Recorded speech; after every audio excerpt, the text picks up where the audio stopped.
મિત્રો, મારી યુટ્યુબ ચેનલમાં તમારું હાર્દિક સ્વાગત છે। આ પ્રકરણની અંદર આપણે સફરના હિસાબોનો એક એવો દાખલો જોઈશું કે જે અધૂરી સફરનો હોય। ઉદાહરણ નંબર 10। ઉદાહરણ નંબર 10 જે અધૂરી સફરનો દાખલો છે, પાના નંબર 247, પેજ નંબર 247 ઉપર આપેલો છે અને એવો ને એવો દાખલો સ્વાધ્યાયમાં દાખલા નંબર 14 છે। સ્વાધ્યાયનો દાખલો તમારે જોવો હોય તો સ્વાધ્યાયના દાખલા નંબર 14 સેમ ટુ સેમ છે, એવો ને એવો, બરાબર। સ્વાધ્યાયના દાખલા નંબર 14 એવો જ છે। એ તમારે દાખલો ગણવો હોય તો આના ઉપર ગણી લેજો, ખાલી રકમ અલગ છે, બાકી આવો નવો દાખલો છે। ટ્રાય કરજો, ના આવડે તો કોમેન્ટ કરજો, હું તમને કરાવીશ। દાખલા નંબર 14 પાન નંબર 268 ઉપર આપેલો છે। પાન નંબર 268 ઉપર એ આપેલો છે, તમે જોઈ લેજો, કરજો, ના આવડે તો મને કહેજો। તો મિત્રો, આની અંદર પહેલાં નૂરની આવક ગણી લઈએ। આ દાખલાની અંદર શું કરવાનું છે કે પૂરી ટ્રીપ હોય તો આપણે પૂરેપૂરું સફર ખાતું બનાવી નફો નુકસાન ધ્યાનમાં લઈએ છીએ, પણ અધૂરી ટ્રીપ હોય તો મિત્રો એ અધૂરી ટ્રીપના ખર્ચા એ પૂરી ટ્રીપના ખાતામાંથી શું કરવા પડે છે, એના અલગ ગણી અને પછી એમાંથી હિસાબમાં બાદ કરવા પડે। શું કરે છે, હિસાબમાંથી વાઇસ વર્સા એન્ટ્રી આપીને બાદ કરવા પડે છે। ઉધારની જમાને ઉધારમાં આપીને બાદ કરવા પડે છે અને એ રીતે પૂરી સફરનું નફો નુકસાન શોધવામાં આવે છે। તો આપણે પહેલાં આમાં બે વસ્તુ જોઈ છે, અધૂરી સફરની આવક જાવક જોવી પડે અને પૂરેપૂરી પહેલી આવક જાવક જોવી પડે। તો પૂરેપૂરા ખર્ચાનું આપણે મેઇન જહાજ ખાતું બનાવશું, સફર ખાતું બનાવશું અને એ સફર ખાતામાંથી અધૂરી સફરના ખર્ચા અને આવક આપણે શું કરશું, વાઇસ વર્સા એન્ટ્રી આપીને બાદ કરશું। કેવી રીતે થાય છે એ જોઈ લઈએ। તો સૌથી પહેલાં નૂરની આવક લઈ લઈ તો 15 ટન છે, 60 રૂપિયાના ભાવથી એને નૂર મળ્યું છે। 15 ટન, ટન દીઠ 60 રૂપિયા ભાવ, ટન દીઠ કેટલો, 60 રૂપિયા ભાવ। તો 60 રૂપિયા ભાવ છે તો 9 લાખ રૂપિયા। આ લંડનથી પરત આવ્યું, 12,000 ટન છે, 50 રૂપિયા ભાવ છે, 6 લાખ રૂપિયા। આ લંડન વળી પાછું ગયું, 10,000 ટન છે, 70 રૂપિયા એટલે 7 લાખ રૂપિયા થયા, બરાબર છે। લંડન જઈને પાછું આવ્યું નથી, એટલે ટોટલ એને મળ્યા 22 લાખ રૂપિયા નૂરના મળ્યા। એમાં 3% પ્રાઇમેજ ગણવાનું છે મિત્રો, એટલે 3% લેખે 22,66,000 રૂપિયા થાય, 22,66,000 ટોટલ થાય, બરાબર છે। આ અધૂરા સફરના ખર્ચા એ આપણે પછી જોઈએ બનાવીને, તમારે ખાલી અત્યારે નૂર જોઈ લો, બરાબર છે। તો નૂર 22,66,000 નક્કી થયું, બરાબર, એ તો ગણતા આવડે છે। હવે આ બાજુ તમને બંધનના ખર્ચા 51,000 દાખલામાં આપેલા છે, મજૂરી પગાર 85,000 દાખલામાં આપેલા છે, બળતણ પણ આપેલું દીધેલું છે 1,04,000, કાંઈ ગણતરી કરવાની નથી। બળતણ ખર્ચા પણ આપી દીધેલા છે 5,000, માલ ચઢાવ ઉતારની મજૂરી પણ ટન દીઠ 2 રૂપિયા લેખે, એમ જ 74,000 રૂપિયા આપી દીધા છે, એ ટન દીઠ 2 રૂપિયા ભાવ લખેલો છે, ગણતરી કરવાની છે જ નહીં ક્યાંય, બરાબર, એની ગણતરી ક્યાંય કરવાની નથી, ખાલી 2 રૂપિયા ભાવ લખેલો છે, તો આપણી પ્રમાણે લખી છે અને એને 74,000 કીધેલા છે। સ્ટોર વપરાશની અંદર આપેલી દીધું છે કે ખરીદી શરૂઆતનો સ્ટોક નથી, ખરીદી 41,500 છે, એમાંથી આખરનો સ્ટોક બાદ કરી એટલે આટલો વપરાશ થયેલો છે। કમિશનનું દર આપેલો છે, એડ્રેસ કમિશન નૂરના 10%, તો નૂર 22 લાખ છે મિત્રો, તો 22 લાખ ટોટલ 22 લાખ છે, 22,66,000 પ્રાઇમેજ લખવાનું હશે, બરાબર। તો એડ્રેસ કમિશનમાં હંમેશા પ્રાઇમેજ સાથે લખાય, ટોટલ નૂર ઉપર પ્રાઇમેજ હોય, ધ્યાન રાખજો, એના દાખલા આવશે તમને, કેવા દાખલા કહેવાય, હેતુલક્ષી દાખલામાં પ્રાઇમેજ હંમેશા ટોટલ નૂર ઉપર લખાય, આ નૂર કહેવાય અને પ્રાઇમેજ ઉમેરી એટલે ટોટલ નૂર કહેવાય। ટોટલ નૂર ઉપર પ્રાઇમેજ હોય તો પ્રાઇમેજ 22,66,000 10%, એટલે 1 મિનિટ કાઢી નાખો, બરાબર છે। તો 22,600 આવશે અને વાહનનો ઘસારો આપી દીધેલી વાહનની કિંમત, આમાં ઘસારો બીજા દાખલાની જેમ ગણવાનો છે જ નહીં, કિંમત જ આપી દીધી છે કે આ 1 માર્ચમાં આટલી, આ તારીખે એની કિંમત આટલી હતી, એટલે આપણે શોધવાની નથી, 48 લાખ રૂપિયા હતી। તો 48 લાખ રૂપિયામાં આપણે એને ઘસારો 4 મહિનાનો લેવો પડે, કારણ કે 4 મહિના આપણો સમય છે, તો 10 સોયાંશ ગુણ્યા 10% એટલે કે 10 સોયાંશ ગુણ્યા 4 12 કરીએ તો 1,60,000 આવશે। એ રીતે વાહનનો વીમો પણ 2% લખવાનો છે, તો 2 સોયાંશ ગુણ્યા 4 12, એ 4 12 સમય પ્રમાણે આવશે, એટલે કેટલા થશે, 32,000। બરાબર છે. અને નૂરનો વીમો પ્રાઇમેજના 3% છે, તો એ પ્રાઇમેજના 3% 22,66,000, તો 3% 380 ગુણી નાખીએ. એ તો ટૂર પૂરતો સમય પૂરતો છે, બરાબર છે. એટલે 3% લેખે 67,980 થાય. બરાબર મિત્રો, આટલા સુધી આપણે તમને બધી ખબર પડી. આમાં ક્યાંય પણ ગણતરી કરવાની છે જ નહીં. આ બધા ખર્ચા આપેલા છે અને આમાંય ગણતરી કંઈ સીધી સાદી છે કે ભાઈ નૂર 10% કીધું છે તો આનો 10%, બરાબર છે. વાહનનો ઘસારો કિંમત 1,3,ની જ આપી દીધેલી છે, એટલે આપણે શોધવાની કાંઈ છે નહીં. દાખલામાં જ આપી દીધેલી છે 48,000ની, એટલે 4/12 એટલે 4 મહિનાને અથવા 1/3 ગુણો તો હાલે. 4/12 એટલે કે કેટલો થાય? 1,60,000. અને વીમો પણ વાહનની કિંમત ઉપર હોય છે એટલે એ 2% લેખે આપે, એટલે 200 લખશું. 4/12 ગુણ્યા 32,000 રૂપિયા થશે. અને નૂરનો વીમો જે ભાડાનો વીમો છે એ 3% લેખે આપ્યો છે, તો 380 ગુણી નાખશું નૂરના, તો એ 67,980 આવશે. તો મિત્રો, આ જે સફરનું જે ખાતું છે એ 3 ટૂરનું થયું, મીન્સ કે લંડન જતા, લંડન વર્તન, પાછું લંડન જતા. હવે આની અંદર જે આ ખર્ચા છે એ તો અધૂરી સફરના પણ આવે ગયા. આ અધૂરી સફર કહેવાય. આ લંડન જતા, લંડન વર્તા એ પૂરી સફર કહેવાય. આ અધૂરી સફર આવે. તો અધૂરી સફરના ખર્ચા છે એ આપણે આમાંથી એન્ટ્રીમાંથી વાઇસ વર્ષા એન્ટ્રી આપીને બાદ કરવા પડશે અને ચોખ્ખો નફો એક ટૂરનો ખાલી રાઉન્ડ ટ્રીપનો શોધવો પડશે. તો આપણે અધૂરી ટ્રીપ કઈ છે એમાં લખેલું છે, બરાબર છે. અધૂરી ટ્રીપ આ છેલ્લી છે. આ લંડન જ્યાં અને લંડનથી પરત, એટલે આ પૂરી ટ્રીપ કહેવાય. હવે લંડન જતાં આ અધૂરી ટ્રીપ છે એના ખર્ચા અને આવક બાદ કરવી પડશે. તો એની આવક કઈ છે? તો લંડન જતાં જે છે 10,000 ટન 70 એ 7 લાખ રૂપિયા, અને એની અંદર આપણે 3% પ્રાઇમેજ ઉમેરીએ. પ્રાઇમેજ કેટલું છે? 3%, 21,000 થાય, તો 7,21,000 એની આવક થઈ. કેટલી થઈ મિત્રો? 7 લાખ. 3% પ્રાઇમેજ છે, બરાબર ને. તો આપણે હવે અધૂરી સફરની બાકી કાઢવી પડશે. આ તો આપણે કુલ જે ખર્ચા જેમ સામાન્ય દાખલો ગણતા હતા એ રીતે દાખલો ગણી નાખ્યા આખો. તો આમાં અધૂરી સફર એટલે 3 સફર છે, આવતા જતાની અધૂરી પણ છે. એટલે હવે અધૂરી સફરના અલગ હિસાબ કરી અને આમાંથી વાઇસ વર્ષા એન્ટ્રી આપી છે, ઉધારની જમામાં, જમાવાની ઉધારમાં. એટલે ઓટોમેટિકલી આપણે પૂરી સફરનું ખાતું આપણને મળી જશે. કેવી રીતે મળે જોઈ લઈએ. તો અધૂરી સફરના ખર્ચા આપણે આમાં જોઈ, આવક જોઈ લીધી. અધૂરી સફર એટલે આ લંડનથી જતા એની જે આવક હતી 7 લાખની, એમાં 3% પ્રાઇમેજ એટલે 21,000, એટલે એની આવક કેટલી થઈ અધૂરી સફરની? 7,21,000. મિત્રો, આ 7,21,000ની આવક છે એ અહીંયા આપેલી છે. તો એને વાઇસ વર્ષા એન્ટ્રી આપી હોય તો અહીંયા અધૂરી સફર ખાતે આવક 7,21,000 બાદ થશે. જુઓ, એટલે ઉધાર ને જમામાં એન્ટ્રી બે આવી ગઈ, એટલે એ ઓટોમેટિકલી નીકળી ગઈ કે નહીં? બરાબર છે. વાઇસ વર્ષા એન્ટ્રી આપીને કરવાની છે. આ જો આવક છે 7,21,000, અહીં આવક આપણે કઈ બાજુ દર્શાવી છે? જમા બાજુ. આમાં છે જો આજ 7,21,000 આમાં સમાયેલા છે. 7,21,000 જમા બાજુ છે, તો એ જે અધૂરી આવક છે એ 7,21,000 ઉધાર બાજુ લખવાના. અધૂરી સફર ખાતે આવક ઉધાર બાજુ. સમજાય ગયું મિત્રો? વાઇસ વર્ષા એન્ટ્રી આપીને ઓટોમેટિકલી બાદ થાય. આમ પૂરેપૂરી સફરના 3 સફરનું આપણે શું કરવાનું હોય છે? આખો હિસાબ જેમ સામાન્ય ગણી છે ગણી નાખવાનો. પછી અધૂરી સફરના આવક અને જાવક બે અલગ પત્રક બનાવી અને વાઇસ વર્ષા એન્ટ્રી આપી દેવાની, એટલે ઓટોમેટિકલી બાદ થઈ જાય. બરાબર છે. ઉધારોની જમામાં, જમાની ઉધાર. આવક છે અહીંયા જમા બાજુ છે, તો આ ઉધાર બાજુ. હવે આપણે ખર્ચા ગણશું, એ આપણે ઉધાર બાજુ લખ્યા છે, તો આ બાજુ જમા બાજુ લખી જો અધૂરી સફરના ખર્ચા જમા બાજુ એન્ટ્રી આપી દેવાની. એટલે વાઇસ વર્ષા એન્ટ્રી આપીને પછી આનું ટોટલ મારી જે રકમ ખૂટે એ આપણો સાચો નફો કહેવાય. એકદમ ઇઝી ને સરળ છે. તો હવે જાવક વિશે જોઈએ. હવે જાવકમાં શું છે? પ્રત્યક્ષ ખર્ચા. એટલે ખરેખર જે અધૂરી સફરના ખર્ચા છે ને એ પ્રત્યક્ષ ખર્ચા કહેવાય. એવા અધૂરી સફરના ખર્ચા કયા છે કે આ જે 10,000 ટન લઈ આવે ને એ ટન ઉપર 2 રૂપિયા લેખે મજૂરી, એટલે 20,000 થયું. પછી એડ્રેસ કમિશન છે એ 10% લેખે આપવાનું છે, તો 7,21,000ના 10% એટલે 72,100.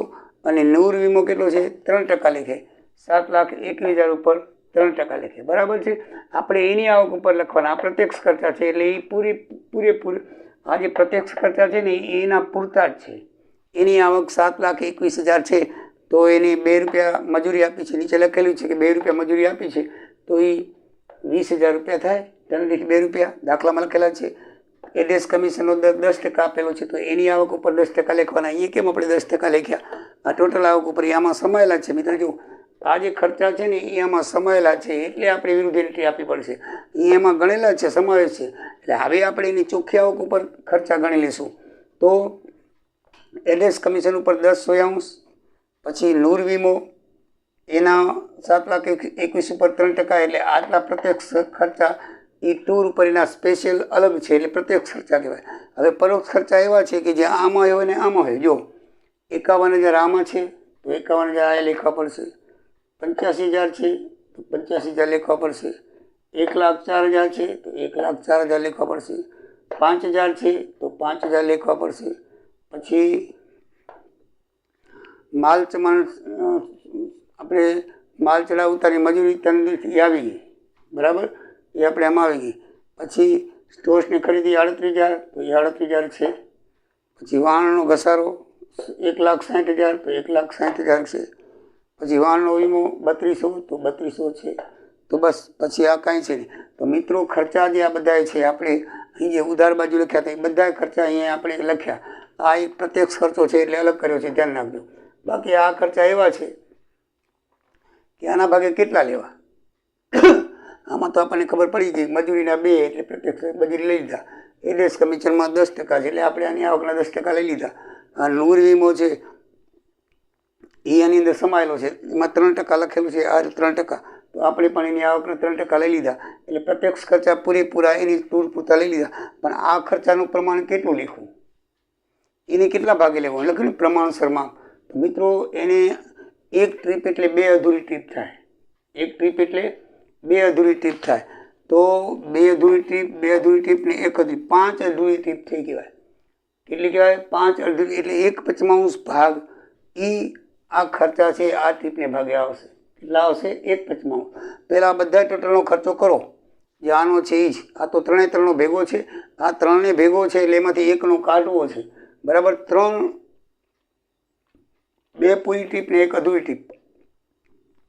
તો આપણે ભાગ કેવી રીતે કાઢવો આ બરાબર ધ્યાન રાખજો. 1/5 આયા ક્યાંથી? તો એક ટ્રીપમાં 2 અડધો ને અડધો 1 થાય ને, આમાં 2 પૂરી ટ્રીપ છે ને 1 અધૂરી ટ્રીપ છે, બરાબર છે. તો 2 ટ્રીપની એક ટ્રીપની 2 ભાગ થાય, અડધા અડધા. બીજી ટ્રીપના અડધા અડધા ને 1 અડધી ટ્રીપ.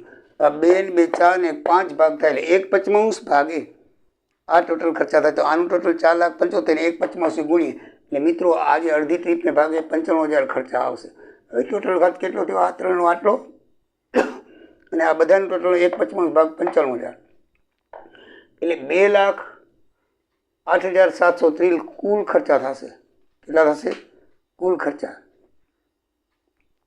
તો એ કુલ ખર્ચા છે એ આપણે ઉધાર બાજુ લખ્યા હતા, તો એ જમા બાજુ લખવાના. અધૂરી સફર ખર્ચ ખાતે 2,08,730 શું લખવાનું છે?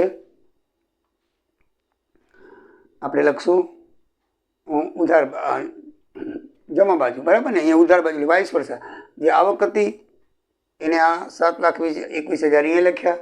આ બધી પછી આ જાવક ખર્ચા છે એની વિરુદ્ધ અસર આપણે 2,08,730 અહીંયા લખ્યા, બરાબર છે. હવે સરવાળો 7,21,000 થાય છે, તો 7,21,000 થવો જોઈએ જમા. તો 5,12,230 એ જમા બાકી કહેવાય. 5 લાખ કેટલી કહેવાય? 5,12,270 આ રે, બરાબર મેં લખ્યું છે. જમા બાકી 5,12,270 એમાં લખ્યું છે પાકસરિયામાં ક્યાં કહેવાય કે મૂડીને દેવા બાજુ દર્શાવવામાં આવે. આ એક પ્રકારનું દેવું છે, ભવિષ્યમાં એ પૈસા ચૂકવવાના થશે મજૂરીના બધા, બરાબર છે. એટલે મૂડી અને દેવા બાજુ દર્શાવવામાં આવે. કઈ બાજુ દર્શાવવામાં આવે? મૂડી અને દેવા બાજુ બધા ખર્ચા બધા ચૂકવવા પડશે ને, એક જાતનું દેવું કહેવાય. તો એ જે છે 5,12,270 રૂપિયા એ આ તૂટ આવી. કેની આવી? આ જે અધૂરી સફરની એ જે ખર્ચ છે, અધૂરી સફરની આવક આટલી, અધૂરી સફરની જાવક 2,08,000, એમાંથી આવકમાંથી જાવક બાદ કરી તો 5,12,270 છે. એની જમા બાકી બોલશે એ પાકસરિયા મૂડી અને દેવા બાજુ આવશે. અને આની અંદર મિત્રો આ બાજુનું ટોટલ મારી નાખો અને અહીંયાથી આટલું ટોટલ મારી નાખો. પછી 24,74,000માંથી બાદ કરો 9,01,150 એ ચોખ્ખો નફો આવશે. સમજાઈ ગયું મિત્રો? આ દાખલો જરા આવનારો દાખલો સ્વાધ્યાયનો 14મો છે, પરીક્ષામાં પૂછાયેલો છે FI માર્ચ 84/97માં. તો તમે જો કરી જોજો, એકદમ ઇઝીલી છે, આમાં બીજું કંઈ છે નહીં. પહેલાં પૂરેપૂરી સફરનો કરી નાખો. તો આવે છે ખર્ચા આ બાજુ, આવક આ બાજુ. પછી જે અધૂરી આવક, એમાં લખેલું છે અધૂરી છેલ્લી છે એ લંડન જતાં પછી વળતા નથી આવી. તો અધૂરી જે ટ્રીપ છે, અધૂરી ટ્રીપની આવક અને જાવક લખો. આવક કેટલી કહેવાય? તો એની પોતાની જે હોય, આ એક આવક છે, આ તો પૂરી ટ્રીપ છે, આ અધૂરી આવક, તો એની જે આવક છે એના ઉપર પ્રાઇમેટ લખો. નૂર જે આવક છે તો એની આવક. પછી જાવકની અંદર જે પ્રત્યક્ષ ખર્ચા હોય, જેના ઉતારના 2 રૂપિયા આપી દીધા છે, એડ્રેસ કમિશન છે, નૂર વીમો છે, એની ટ્રીપ ઉપર જ હોય, એની આવક ઉપર જ હોય. એટલે એની આવક પર પ્રત્યક્ષ ખર્ચા એની ટ્રીપ પૂરતા જ કહેવાય. એટલે પ્રત્યક્ષ ખર્ચા છે એ પૂરેપૂરા ઉધાર દેવાના. બાકી જે આ જે બધા ખર્ચા મેં બતાવ્યા તમને, એ કેટલા મેં ભાગે આવે છે.